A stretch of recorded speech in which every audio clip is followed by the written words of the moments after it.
የናሁሜ እናት በቀጠሮ መሰረታቸው ባይመጡም ዛሬ ከቤታቸው ተከስተው መራዊ ግን የናሁም እናት ለመታወቅ በጣም እየተርበተበቱ እየደነገጠችም ቢሆን ብታወቃቸው ግን የናሁሜ እናት በጣም መራዊን እጅግ ከሚባለው በላይ ወዳትና ተመችታታለች። የጽናት ነገር በጣም አወዛግቦታል።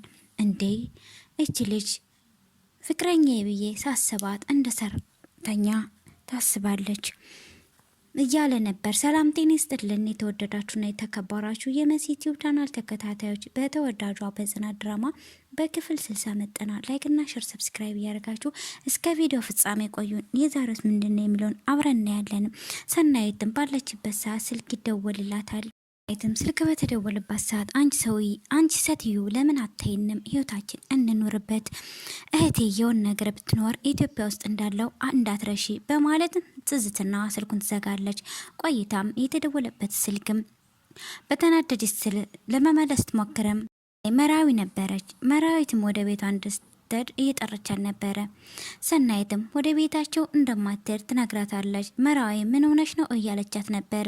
በዛን ሰዓት ስልኩን ስታወራ እያለቀሰች ነበረ። መራዊም የሆነ ነገር ጥርጣሬ ውስጥ አስገብቷታለኝ። ታዲያ ምንም እንዳልሆነ ደህና ነኝ ብላ ስልኩን ዘጋችው። በሌላ በኩልም ኪራና ጽናትም በተጠሩት መሰረት ወደ እነ መራዊ ቤት እያመሩ ነው።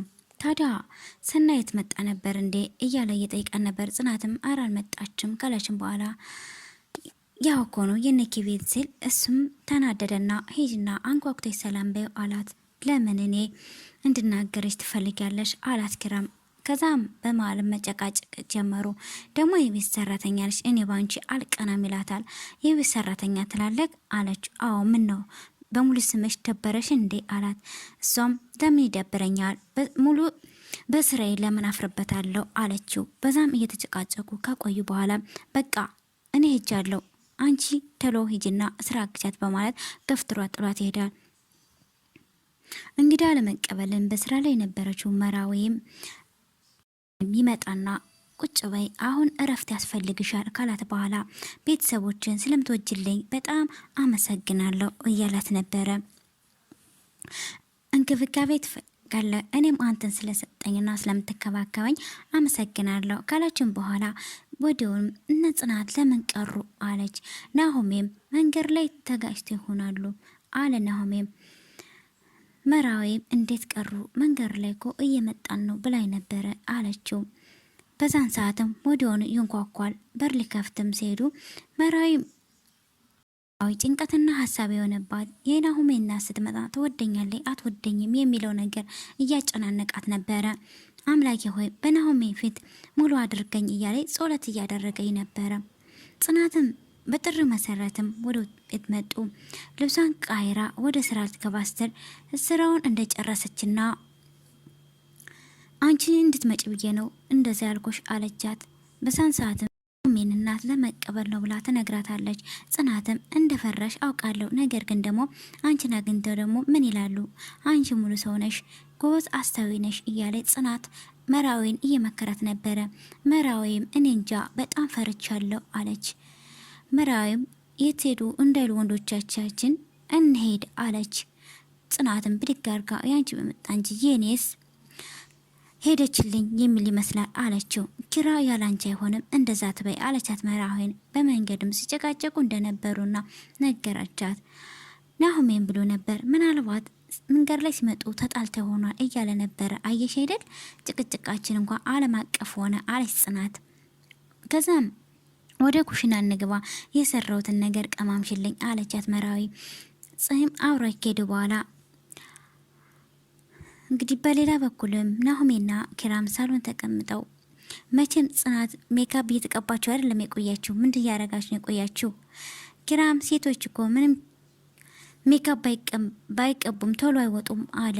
ታዲያ ሁለታችሁ እየተጫወቱበት ሳለም ከእናቱ ስልክ ይደወልለትና የናሁሜም እናት አካባቢያቸው ሰው እንደሞቱና ከዛም ከልቅሶ መሄድ እንዳለባቸው ከቀጠሯቸው ከነመራዊ ቤት እንደማይደርሱና እንዳይመጡ በሌላ ጊዜ እንደሚመጡ ትነግርና ስልኩን ትዘጋለች።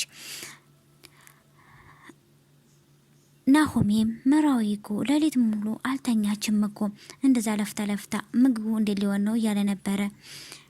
ከአማቷ ፊት የምታቀርበው ምግብ እየተጨነቀች ነበር። መራዊም ጽናትም ቆንጆ ምግብ ሰርተሻል፣ አንቺ ዝም ብለሽ ነው የምትጨነቅ አለቻትም። መራዊትም ምን ገጥማት ይሆን ቀረች እኮ እያለች ነበረ። ጽናትም እንዴ አማትሽ ከሆናት አንተ ወይ እንጂ አንቺ ልትይ ነው አለቻት። መራዊም አይ የኔ ግራ ገባኝ አንተ እያልኩኝ አለቻት። ጽናትም በመራዊ ንግግር ከትከት ብላ መሳቅን ቀጠለች። ትስቂያለሽ አይደለ? ቆይ አንቺ ነገ ትደርሽበታለሽ፣ እኔ እኮ ሰራተኛ ነኝ አለች ጽናትም። ታዲያ መራዊትም ይቅርታ ላስታውስሽ ፈልጌ አይደለም ነበረ፣ ይልቁንስ ፍቅርን አትግፊ እባክሽን ተጠቀሚበትኝ፣ ሀሳብሽን አልቀየርሽም ትላታለች። ጽናትም ኪራኮ ቀን በቀን ራሱን እየጎዳ ነው፣ እኔም እንጃ ምን ማድረግ እንዳለብኝ አለቻት። ታዲያ መራዊም ልብሽን ስሚ የሚል መልስ ነበር የሰጠቻት። ከዛ ግን እኮ አባትሽ በጣም መልካም ሰውና ሁሉን የሚረዳ ሰው ናቸው፣ ፍቃደኛ ባይሆንም ለፍቅር ሲባል መስዋዕትነትን ይከፈላል በማለትም ትመልስላታለች። መራዊም ያንቺ ትልቁ ስህተት ለኪራ አባት እውነቱን አለመናገርሽ ነው አለቻት። አሁንም ቢሆን አልረፈደም፣ እውነቱን ተናገሪ አለቻት። ጽናትም እሺ አለቻት። በሌላ በኩልም ሂዱና ሳሎን ከኪራና ከናሆሜ ጋር ይቀላቀሉና ለምን እስካሁን እናት አልመጣችን በማለት መራዊን ጠይቀዋለች። ኪራም ብድግ ያደርግና ከአካባቢያቸው የሆነ ሰው እንደሞተና ልቅሶ እንደገጠማት ዛሬ መምጣት እንደማትችል ይነግራቸዋል። እሷም ነፍስ ይማር በማለትም እኛም ልቅሶ ሂደን መድረስ ይኖርብናል አለ ናሆሜ። መራዊም እኔ አልሄድም እፈራለሁ አለችው።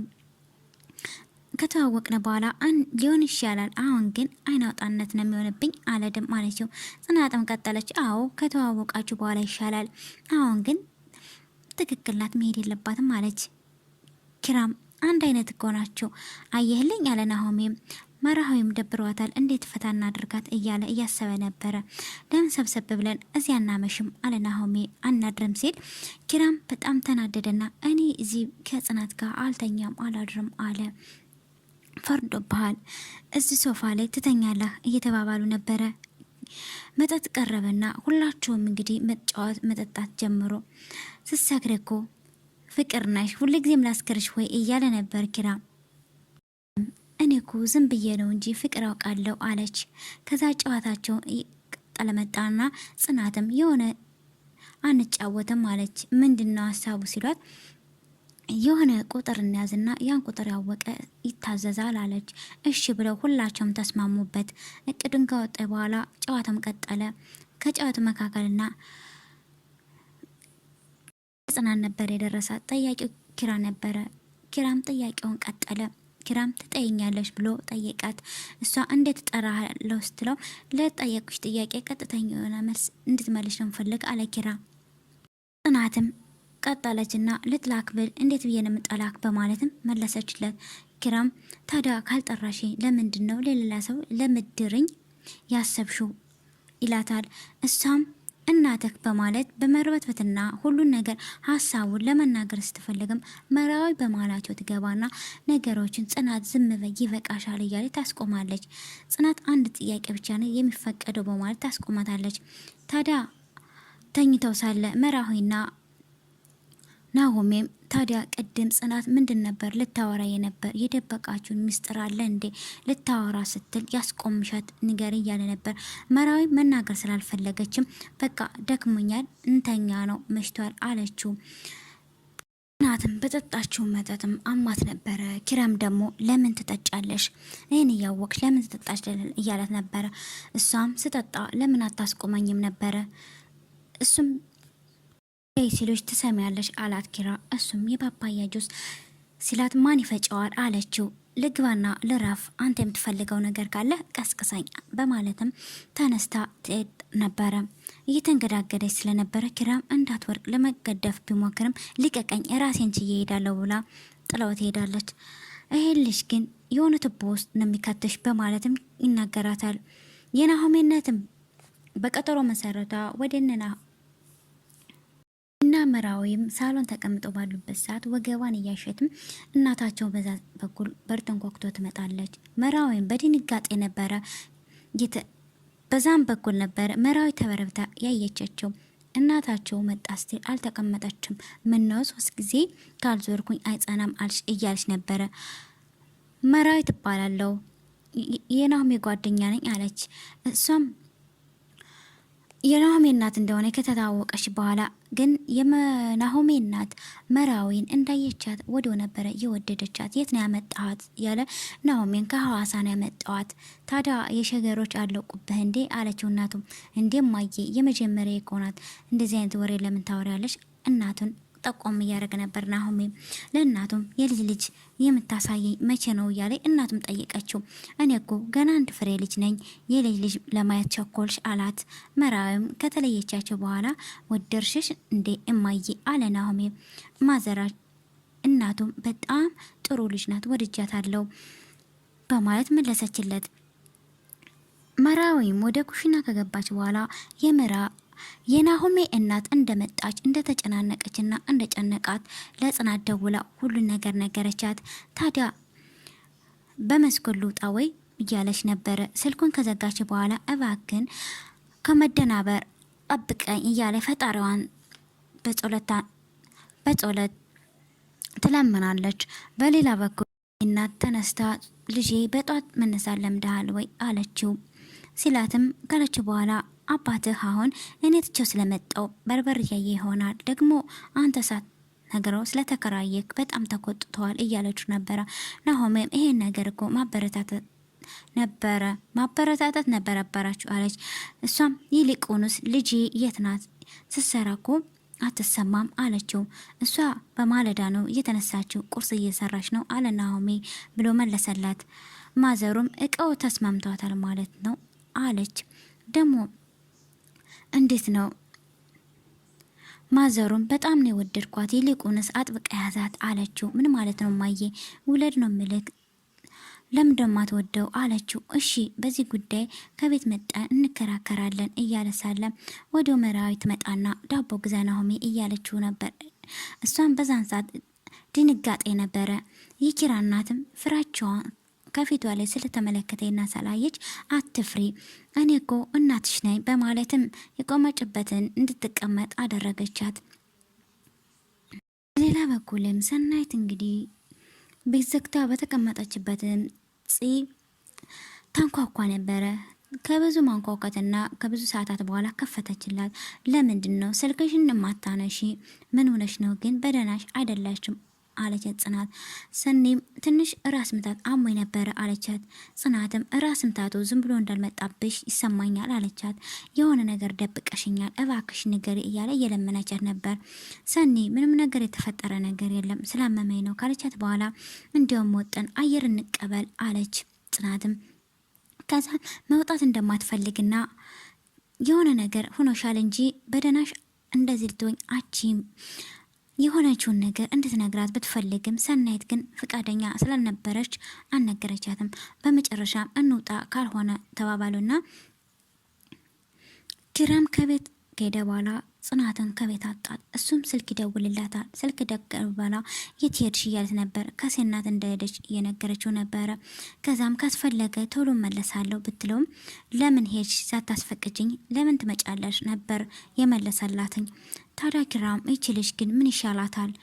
አሁን ደግሞ ከቤት እየወጣች ምር ጀምራለች። ፍቅረኛዋ አልወንስል አለቀዬ ትለኛለች። አለቃዋ ለወንስል ፍቅረኛ መሆን ያምራታል አለ። ብቻ ምን እንደማድረግ ግራ ገባኝ እያለ ነበረ። የኪራን ንግግር ናሆሜ ሰምቶት ነበረ። ምንም እንዳደብቀኝ ብቻን እያወራህ ነበር አለ ናሆሜም። እኔ ምን ላድርግ ግራ ገባኝ እኮ። ከዚህም ስል የጽናት እውነታ አነሳለ። ጽናት እንደዚህ የሆነችበት የሆነ የደበቀን አንድ ምስጢር አለ አለ። ኪራ ምንድን ነው ታውቃለህ ሲለው አይደለም እርግጠኛ አይደለሁም ግን ቅድም ከጨዋታው ላይ የሆነ ነገር ጽናት ልነግረን ስትል ግን መራዊ አስቆማታለች አለው። መራዊንም ምንድነው የደበቃችሁ ብዬ ብጠይቃትም ልነግረኝ አልችለ ስለማትነግረኝ ቁጣና እንቅልፍ ነው የሚቀድማት አለ ናሆሜም። ቆይ ማን እንደምታያለህ አለ ኪራም። ከዛም እንዲሁም በእኔ ምክንያት የደመቀውን ፍቅር እንድታጣ አልፈልግም ካሎም በኋላ ሴቶች ግን ምን አይነት ድብቅ ናቸው አለ ኪራ ነበር። በዛን ሰዓት እንደዛ ያለበት ሰዓት ሰናይትና ጽናት ወደ ይመጣሉ። ይኸውልህ እኛ እንደዚህ እያወራን እሷ ከዚህ ተለጥፋ እየሰማኝ ነበረ አለ ናሆሜ። ምንድነው የምሰማው? ጽናት ምጣር ነው አለ። ምጣር ሰማልሽ አለ ናሆሜ ነገሩን ለማዞር እየሞከረ ነበረ። የሆሜ እናትም ልጅ መቀመጥ ከቤት ወድም አለች። አይ ዛሬ ነው እንጂ ከኔ ጋር ነው የሚቀመጥ አለች ናሆሜ። የናሆሜ እናትም በአዲስ ፍቅር አለምን አልጨበጥና የሚያስብለው ልጄ ግን በጣም እየሰቃየች ነው አሏት። ምን አለችና መርበታት ጀመረ። መራዊ አንድ አንቱ አንድ አንቺ እያልሽ ነው አለቻት። እኔ እንደ እናትሽ ይኝ አንቺ ማለት ትችያለሽ አሏት። መራዊም ለምዶብኝ እኮ ነው አስተካክላለሁ ካለች ልጆች ካስደጉት ባላቀውም በጣም ቀላልና ጸባይ ያለው ስለ ናሆሜ መልካምነት ለእናታቸው እየተናገረች ነበረ። ደስታቸው ሙሉ እንዲሆን አንድ ልጅ ድክ ድክ የሚል ልጅ አትወልዱም እያሉ ነበረ የናሆሜ እናት። መራዊም የናሆሜን አባት መታወቅ እንደምትፈልግና እዚህ ለምን አይመጡም የሚል ጥያቄ ነበር ተመልክተት ነበር። እናቱም በቃ አሁን ስላኮረፈው ነው ከቤት መጠሽ ታወቂዋለሽ በማለት የናሆሜ እናትም ተነስታ እንደሄደች ቪዲዮ ያልቃል። በቀጣይ ምን ይሆናል የሚለውን አብረን እናያለን። ላይክ እና ሼር ሰብስክራይብ ያደርግ